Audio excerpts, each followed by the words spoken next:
vossa presença.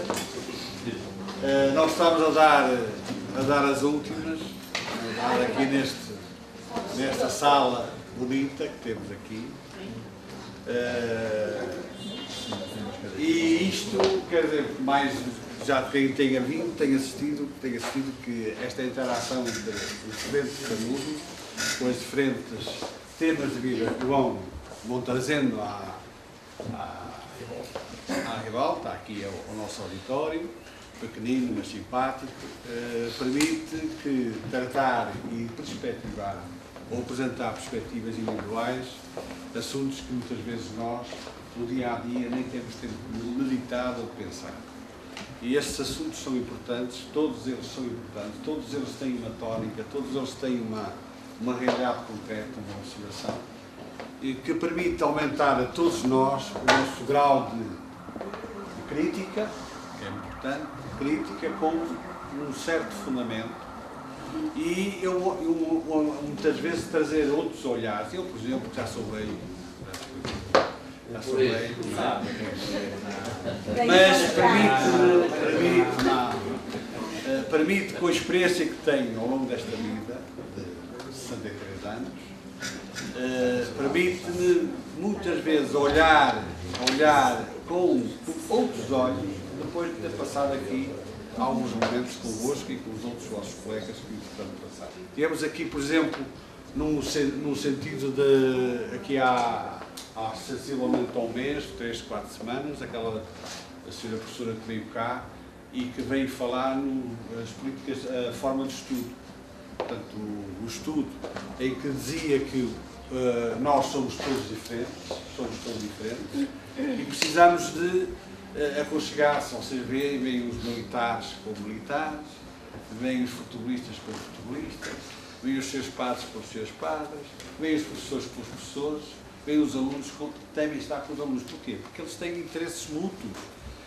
Todos são divergentes, todos vão para a sua casa, acabam as aulas, vão para casa, e depois, quando chegam a casa, falta-lhes aquele fio condutor de puxar para eles, para estudar, para isto, para aquilo, para aqueles temas que estão a tratar, que é um pouco hoje o que nós estamos aqui. Quer dizer, nós temos que juntar aos nossos pares que nos trazem, fazem-nos que nós façamos um percurso mais fácil em termos de estudo, em termos de alcançar objetivos, coisa que, se for com a nossa família, que elas têm um lugar sagrado, mas que não tem aquele condão de puxar, de imprimir, de fazer. Sim, tem o autossacrifício de nos ver estar ali a passar horas e horas a estudar e a pesquisar e a trabalhar, mas não nos puxa no sentido de nos auxiliar, de desenvolver o tema que estamos a trabalhar. Portanto, isto é importante, esta temática de nós sabermos juntar, e por isso é que é importante que os alunos venham uns com os outros, com sentidos diferentes, com perspectivas diferentes, e venham aqui comungar esse espírito de equipe e de grupo que é importante. Isto tem a ver outra coisa que nem sempre é tudo possível, e hoje falharam os nossos convidados, que eram um médico e um senhor padre, e portanto que tivemos cá a última hora chamar aqui a nossa psicóloga de serviço à escola, é que o tema dela vai ser precisamente abordar este tema numa perspectiva psicológica, a afetação das pessoas que não tiveram cuidado, não se autopreveniram e depois aparecem em casa certas coisas, e depois ai se eu soubesse, ai se eu fizesse, ai se eu não sei o quê, pronto, e é nessa perspectiva que, pronto, ela vai testemunhar pela experiência que tem aqui da escola e da vida. Também ela já não é uma senhora já com alguma idade, mas portanto,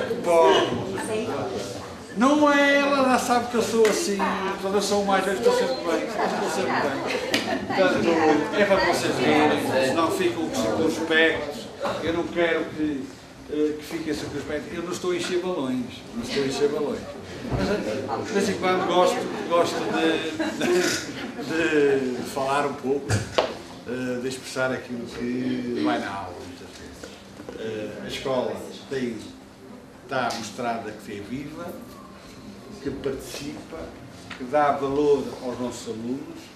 Nós tivemos de manhã, nestes últimos 3 dias, eu tenho visto trabalhos dos alunos, portanto, não só a experiência das chamadas PAPs e PATs, muito bom, muito bom.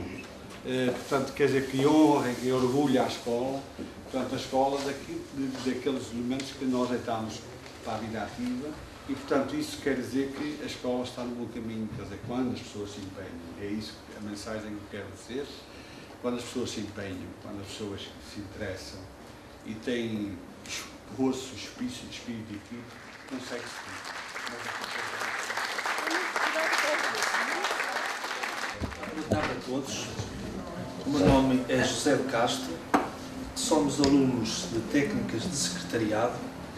A nossa atividade integradora é sobre as infecções sexualmente transmissíveis. Escolhemos este tema por representar um problema de saúde pública, abordando alguns aspectos que consideramos mais relevantes. Informamos que algumas imagens podem ferir a suscetibilidade de algumas pessoas. No entanto, são importantes porque são esclarecedoras. De seguida, passo a palavra às minhas colegas Manuela e História. Vou fazer uma breve apresentação das ISTs, ou seja, infecções sexualmente transmissíveis. Os ISTs transmitem-se através do contacto sexual. Somente uma pessoa infectada as pode transmitir. As pessoas infectadas podem não apresentar sinais ou sintomas. Todas as infecções são provocadas por um vírus, uma bactéria, um fungo. Vamos fazer uma breve referência ao agente infeccioso e sintomas gerais. Pediculose pubiana, mais conhecida por chatos. É uma infecção provocada por um parasita, inseto que infesta pelos humanos, alimentando-se exclusivamente de sangue. Sintomas: comichão intensa. Podem aparecer lesões até feridas que, ao coçarem, infectam. Boa tarde, meu nome é Custódia Topa. Vou falar sobre a candidíase, que é uma infecção provocada por um fungo que se desenvolve num local quente e úmido da vagina. Os sintomas são picadas ao urinar, comichão e fluxo vaginal muito abundante. Herpes genital, infecção provocada por vírus. Afeta os órgãos genitais e zonas envolventes. Não tem cura. Existem medicamentos que aliviam os sintomas. Lesões vesiculares nos órgãos genitais externos. Formigueiro, dores, comichão, febre, náuseas, cefaleias e mialgias. A gonorreia é uma infecção provocada por bactérias. Afeta as vias genitais, podendo expandir-se para a região anal. Conduz à esterilidade em ambos os sexos se a doença não for tratada. Os sintomas são inflamação do colo do útero, transtornos menstruais, uretrite no homem e secreção amarelada. Clamídia, provocada por uma bactéria. Caso não seja tratada, pode provocar infertilidade e esterilidade nas mulheres, assim como reumatismo, apendicite, perturbações no feto. É uma doença que muitas vezes é associada à gonorreia. Sintomas nas mulheres: danos vaginais, leve dor ao urinar, febre, dores na zona abdominal e pélvica, sangramentos fora do período menstrual, dores nas relações sexuais, feridas na zona genital.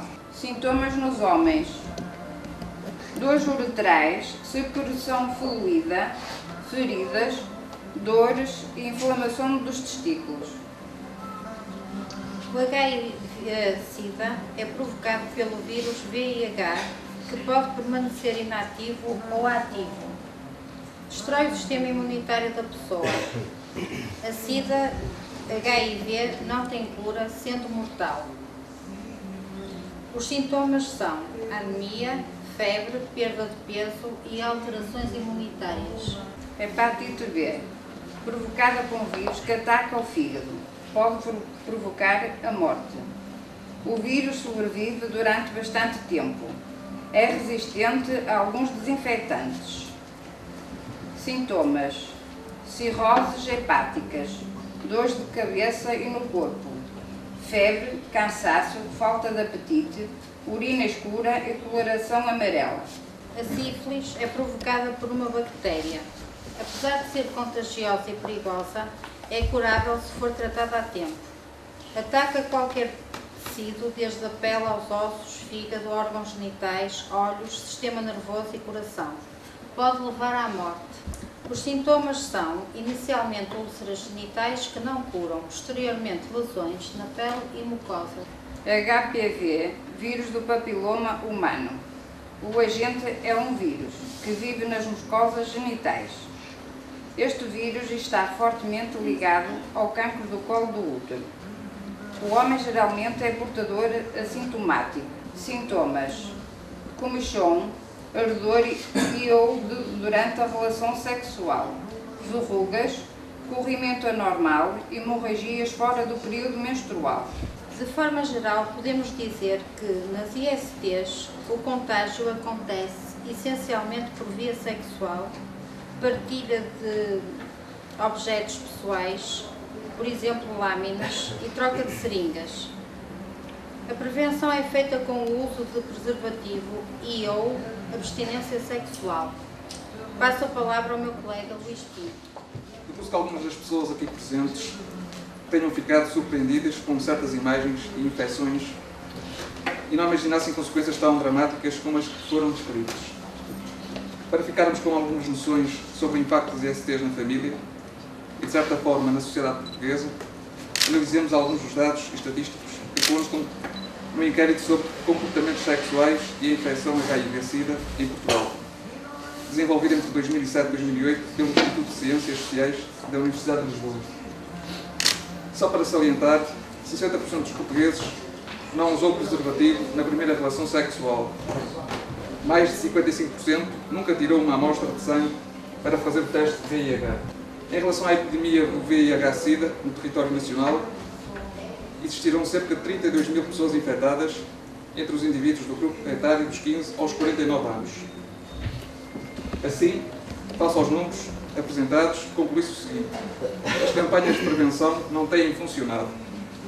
O número de infecções por VIH tem aumentado todos os anos. Continua a prevalecer a ideia de que o mal só acontece aos outros.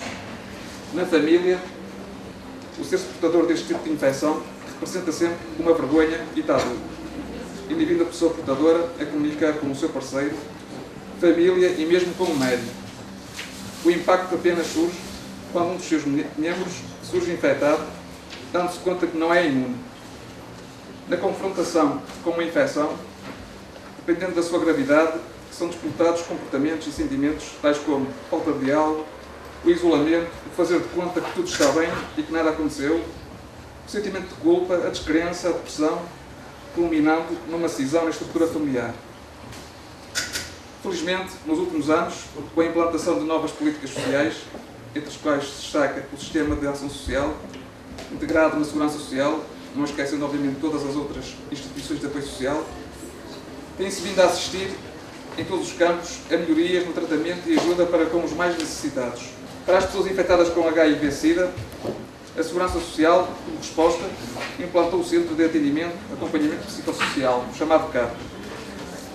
Este serviço de ação social, acessível mediante algumas condições de acesso, pode ser requerido na Segurança Social, devendo o interessado dirigir-se aos serviços da Segurança Social da área de residência. Pode ser requerido em qualquer altura, sem custos associados. Por último, uma última referência às outras instituições de cariz social, a Caritas Diocesana de Setúbal, o Centro de Atendimento Laura Aires e a Abraço, que têm em comum o apoio aos doentes seropositivos e com SIDA, para além de outros serviços. Vou passar agora a palavra ao meu colega Paulo Romariz para falar sobre as missões. Vou agora passar então a falar do enquadramento das ISTs nos fluxos migratórios. Em Portugal, o aumento destas infecções deve-se ao facto de acolhermos cidadãos oriundos dos 5 continentes, o facto de pertencermos à União Europeia e estarmos integrados na globalização, toda a gente sabe. Passo a referir as condicionantes que este problema causa, não só a nível nacional, como a nível mundial. Apresento, por outro lado, também agora algumas causas que levam ao aumento destas doenças. Para terminar, só quero acrescentar que é uma verdade que existem também grandes riscos destas infecções associados às viagens.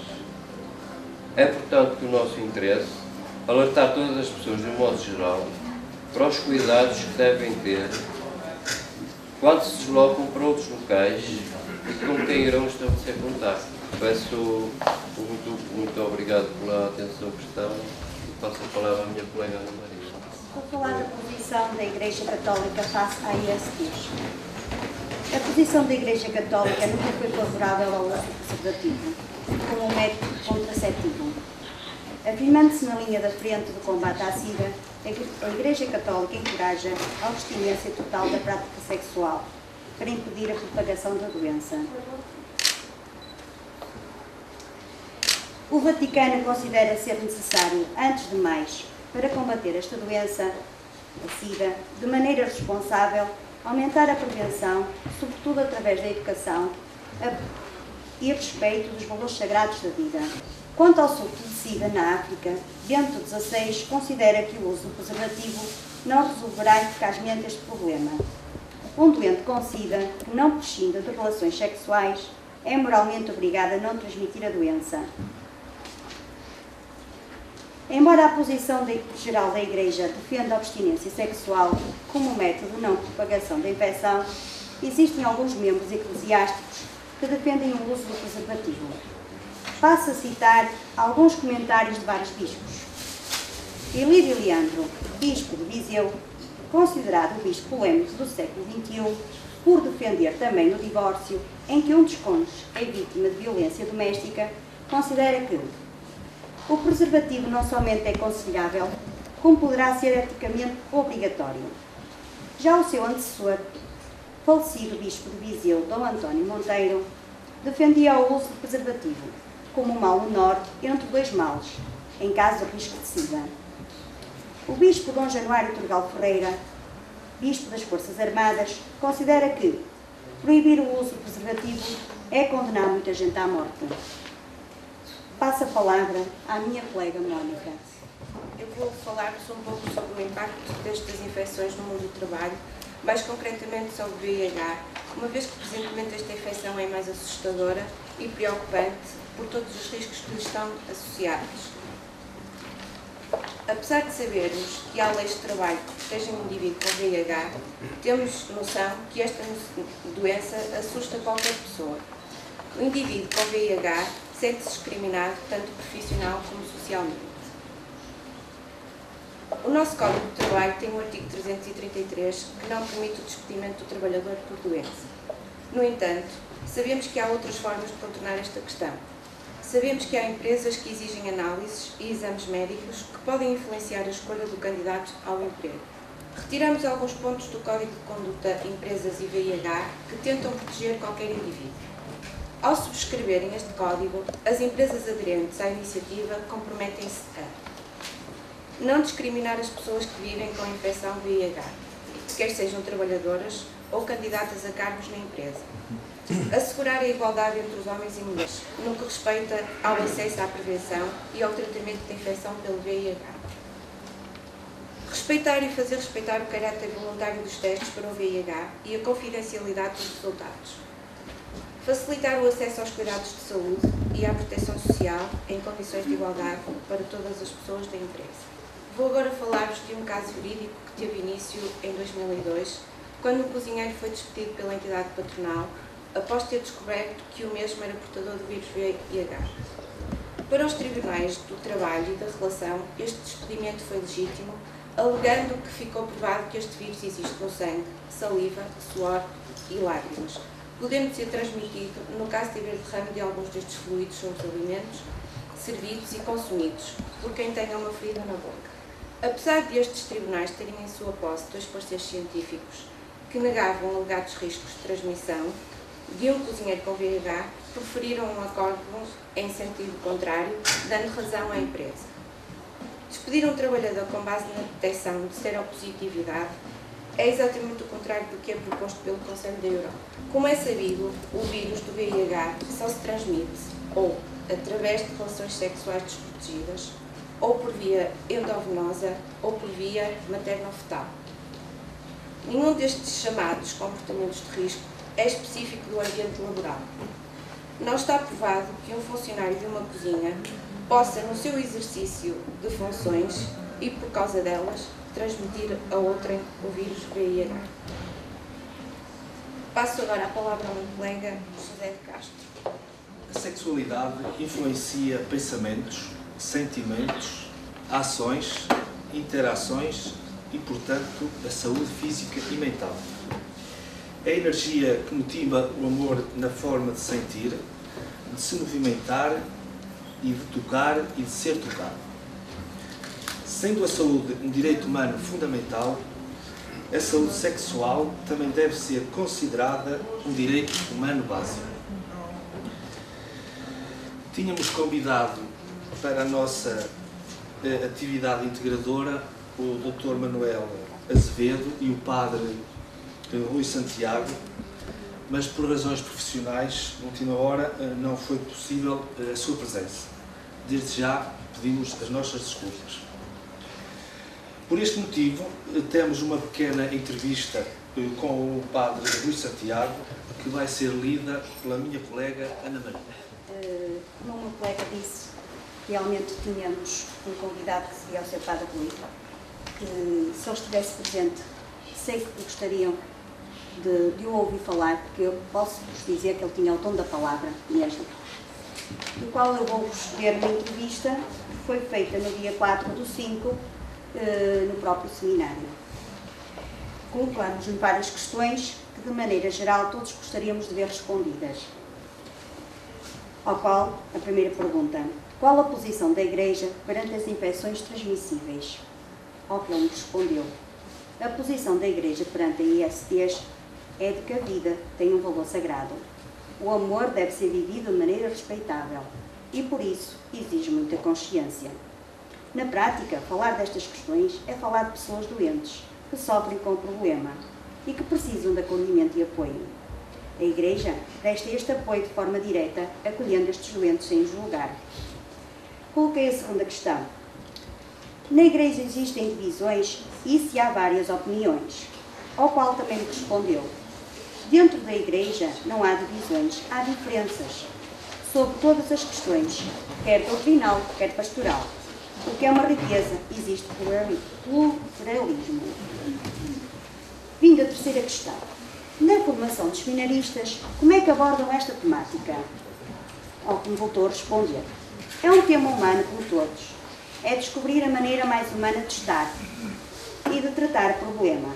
É ter uma enorme capacidade de não julgar e de acolher o outro. Quarta questão. Que auxílio é dado a pessoas portadoras destas doenças? Respondeu-me: são dados dois tipos de apoio: acolhimento pessoal, apoio confidencial e individualizado, apoio estrutural. Existem muitos centros de apoio, inclusive neste seminário, que será o seminário que estorrei aqui em cima. O que poderá fazer para eliminar estas doenças? Ao qual tive uma resposta que já sabia qual era. Pessoalmente não sei. Talvez alguém ligado à saúde possa dizer. O qual, se tivéssemos aqui o Dr. Miguel, nos daria essa resposta com certeza. Entretanto, a nossa conclusão. Nesta entrevista, o grupo conclui que o Padre Rui fala abertamente das questões ligadas a estes temas atuais e poucos falados entre pessoas por serem ainda considerados tabus por algumas pessoas da nossa sociedade. A entrevista foi bastante esclarecedora. O Padre mostrou-se muito disponível, no qual o intitulamos de uma das aves raras dentro da Igreja. No final ficou a certeza de que a Igreja tem várias pessoas no seu conjunto que defendem a prevenção destas doenças, distribuindo preservativos, é verdade, a populações mais carenciadas e dando apoio a essas vítimas, como por exemplo em África. E agora vou então dar Vou apresentar a doutora Fernanda Silva, que penso que a maior parte das pessoas que aqui estão já conhecem. Eu fui apanhada de repente para esta sessão e eu queria dar os parabéns pelas apresentações que fizeram. Foram claros e falaram dos diversos assuntos de uma forma que demonstra que têm conhecimento da área que pesquisam. Eu estava a ouvir as apresentações, estava inevitável, não é? Estava a ver as fotografias que já eu tenho algumas mais horripilantes por acaso, e estava a pensar como é que as pessoas, sabendo que neste momento sabem, em termos de conhecimento não se pode alegar que não há conhecimento. Portanto, a questão é porque é que continuam estas doenças a existir. E eu queria saber a vossa opinião, o que é que acham? Assim, eu penso que também seja um pouco do descuido da pessoa, talvez por querer mostrar, se calhar um grupo, querer mostrar que é capaz de saltar do que está a fazer para ir para outro caminho e acabar por cair nestas teias, não é? Ganhar a SIDA. Porque assim, eu pessoalmente acho que há informação. Há informação. As pessoas é que, pronto, não, se calhar por descuido, se calhar por mostrar que são capazes de e que são melhores que, e se calhar procuram outros caminhos. Isto estou a levar para, por exemplo, relações, não é? Através de, se calhar, dos toxicodependentes, por exemplo, também temos casos, também são, se calhar, também outro descuido, e eu penso que é por aí que parte. Acho que não é pela ignorância. Descuido, então. Eu acho. A questão é descuido. Descuido. Não, apesar de saber, Exato. se calhar ter uma crença irracional de que não lhe vai acontecer assim. Se calhar aqui vamos para a questão das crenças irracionais, para a questão dos mitos que existem, do que a mim não me acontece, da primeira vez não acontece nada, da primeira vez não se engravida, pronto. É um mito que é muito comum ouvir. E aquele mito de que a mim isso não me acontece. E de que forma é que poderemos contornar estes mitos? Então a questão torna-se essa, porque a informação pura e simples não basta. Ainda continuam a funcionar de acordo com o mito de isto a mim nunca vai acontecer, e é isso que pode justificar o tal descuido, ou haverá aqui outras coisas em jogo? Porque na cultura africana, eu lembro-me que aqui há tempos falava-se que havia um mito muito forte em relação às pessoas continuarem a ter relações sexuais. Era ter relações sexuais com virgens se tivessem SIDA, porque se o fizessem, duravam. É claro que só iam infectar mais uma pessoa, mas isso é em África. Aqui em Portugal, não. Qual é a vossa sensação? O que é que pensam disto? Eu acho que também é o medo de proteção ser interpretada como uma falta de confiança. Entre os jovens é muitíssimo frequente isso acontecer. E devem-se protegerem muitas vezes por esse motivo. Então o outro interpreta como uma falta de confiança. Então isso já envia para uma falta de comunicação, para em termos de comunicação com o outro, esta não ser completamente clara. Para se calhar nós não sermos treinados culturalmente a sermos claros com o outro naquilo que queremos. Mas isso já reverte também para outro paradigma da nossa sociedade, que é ter um discurso um bocadinho, eu peço desculpa, Sr. Diretor, machista. Na Câmara de Aveiro eles têm um programa, e certamente em todas as câmaras de intervenção junto das prostitutas. E o que é interessante é que há uns meses a minha irmã, que trabalha na parte da comunicação social, fez algumas entrevistas às prostitutas. E o caricato é que elas disseram, a páginas tantas, que já tinham pedido a alguns clientes porque eles recusavam-se a usar preservativo. Isto é terrível, porque já estão a ter um comportamento de risco ao procurar uma prostituta, com a agravante de não usar preservativo. Isto assusta-me porque, de facto, se calhar anda aí muita gente que acha que a eles não acontece nada, não é? Isto é terrível. E chegam a casa e têm relações com a mulher e acabam por transmitir, e isto é um bocadinho, isto é grave, porque demonstra que, de facto, ainda há um longo caminho a percorrer e por acaso, elas tiveram uma atitude muito positiva porque não tiveram relações sexuais, era o que elas diziam. Eu não vou pôr em risco a minha saúde. Eu ando nesta profissão porque realmente preciso, mas não quero pôr em risco a minha saúde e a do meu marido, porque muitas, como todos nós sabemos, têm família e nesse aspecto, se calhar já se fez mais desse lado, não é do que propriamente dos clientes. Eu acho também que continua a haver exatamente a propagação do vírus porque se continua a avaliar as pessoas pelo seu aspecto, ou seja, achar que um doente com SIDA tem um aspecto degradante, tem algumas marcas, o que não é verdade, não é? Existe muita gente porque o vírus não quer dizer que a pessoa vai ficar logo com o seu aspecto degradado, não é?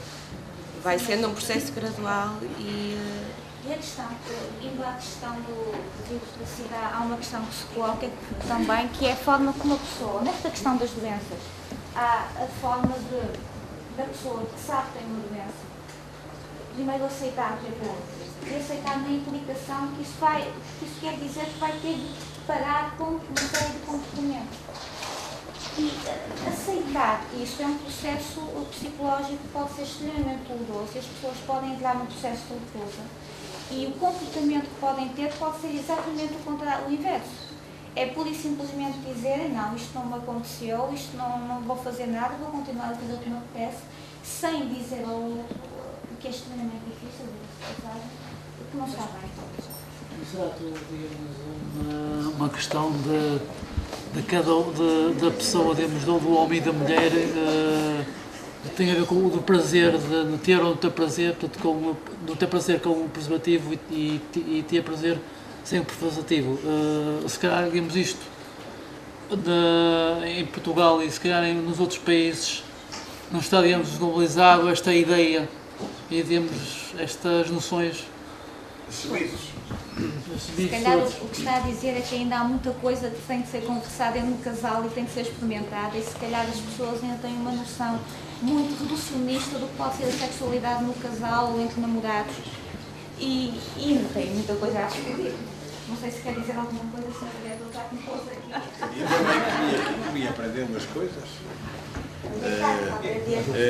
Estou sempre, e isto foi exposto de uma forma crua, porque é preciso dizer isso, sem mitos, e que as pessoas não vão aqui mais enriquecidas das coisas da realidade que há. E isto tem a ver muitas vezes com outro aspecto dos mitos e da falta de civismo, ou de cidadania das pessoas, pelo respeito que temos de ter uns pelos outros. Mas quando se apresenta à nossa juventude, aos nossos meninos aqui da escola, certas fotografias das consequências disto que está aqui, da SIDA, do tabaco, do álcool, da droga, quando se diz assim, olha, tu queres continuar por aí, olha, tens este cenário, tu queres ser assim, não sei, mas algo, alguns tomam consciência. Quando a gente, por exemplo, no tabaco, quando se faz uma abertura dos pulmões, aquilo é escuro e nós somos esponjosos, somos saudáveis, portanto, quem não fuma é saudável. E quem fuma, vemos os nossos pulmões totalmente escuros, assim, eu quero me tocar nisto. Acha que vale a pena estar ali a mamar na teta? A dar, por exemplo, dinheiro à nossa tabaqueira e ao Estado, principalmente ao Estado, ele que vai mamar para o outro lado. Por exemplo, no álcool, quando a gente muitas vezes toma comportamentos, sabe bem uma pinga, toda a gente gosta, mas se beber com moderação é tão bom. Eu posso gozar o prazer do beber e estar com os amigos, conviver, sem adulterar a minha saúde pública, sem pôr em risco os outros. A droga, é uma coisa que é o tabaco da era moderna, somos assim, com mais semelhança, mas esta situação das relações, por muito apetite que tenha, por muito prazer que tenha, devemos cuidar de quem convém que temos. E isso é muito mais importante para quê? Para não termos só uma vez. Vai haver se der um problema de SIDA, podemos ter um mês ou 2 vezes o nosso regime imunológico no mês levarmos para o outro lado. Não é? E isso são situações que nós temos que pensar. Nunca se esqueçam que nós vivemos numa sociedade e a sociedade tem que ser preservada.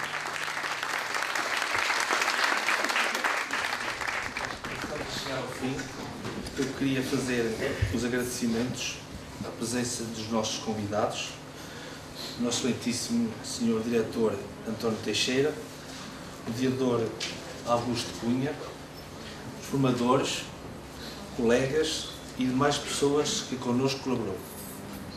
O nosso obrigado a todos. E informamos também que temos o prazer de os convidar a um pequeno lanche na sala 54. O nosso obrigado a todos.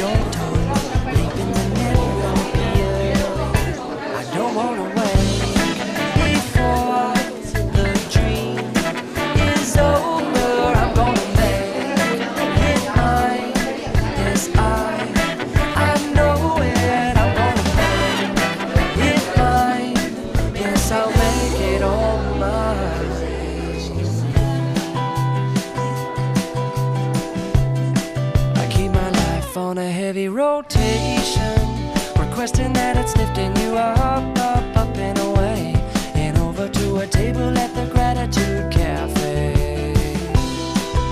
And I am finally there, and all the angels they'll be singing, ah la la la, ah la la la, ah la.